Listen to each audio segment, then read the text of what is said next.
మంత్రి గారు ఈ రోజు మొదలుపెట్టినందుకు హైదరాబాద్ గ్రేటర్ హైదరాబాద్ ప్రజల తరఫున తెలంగాణ ప్రజల తరఫున రేవంత్ రెడ్డి గారు ముఖ్యమంత్రి గారికి హృదయపూర్వకంగా ధన్యవాదాలు తెలియజేసుకుంటాం. థాంక్యూ.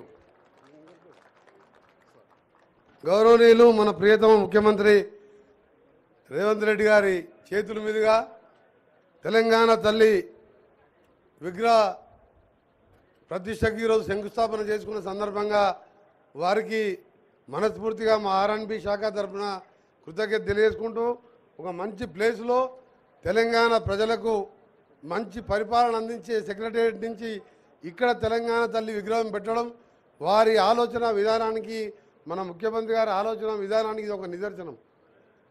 అలాగే తెలంగాణ ఇచ్చిన దేవత సోనియా గాంధీ పుట్టినరోజు ఆ విగ్రహ ప్రతిష్ఠ చేయాలని చెప్పి వారు నిర్ణయించడం కూడా మరొక శుభవార్త తెలంగాణ ప్రజలకు.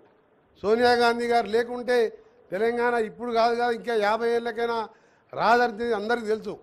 ఒక రాష్ట్రంలో పక్క రాష్ట్రంలో 20 స్థానాలు పార్లమెంట్ స్థానాలు ఉండి మొత్తం కోల్పోయి పార్టీని అయినా 6 దశాబ్దాల కోరిక నెరవేర్చిన సోనియా గాంధీ పుట్టినరోజు దాన్ని ప్రతిష్టాపన చేయాలని చెప్పి మా ముఖ్యమంత్రి గారు ఆదేశించడం, ఆ విధంగా మేము ఆర్ఎండ్బి శాఖ కూడా ఏర్పాటు చేసుకొని ముందుకు పోతున్నాం.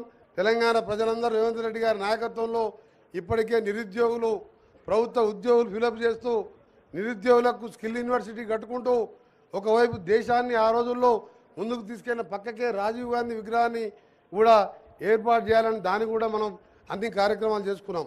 ఈ సందర్భంగా తెలంగాణ ప్రజలందరికీ కూడా మరొకసారి మా పరిపాలనని మా ముఖ్యమంత్రి గారు మీ మంత్రులం ఎమ్మెల్యేలం అందరం మీకోసం పనిచేస్తామని మరొకసారి తెలంగాణ తల్లిగా ప్రమాణం చేస్తూ మరొకసారి మీ అందరికీ కూడా మాకు పాలన అందించి 10 సంవత్సరాలలో 100 సంవత్సరాలు విధ్వంసం సృష్టిస్తే ఇవాళ 10 నెలల్లోనే రైతులను రుణవిముక్తి చేసిన మన గౌరవ ముఖ్యమంత్రి గారు నిజంగా దేశ చరిత్రలో ఎవరు లేకుండొచ్చు.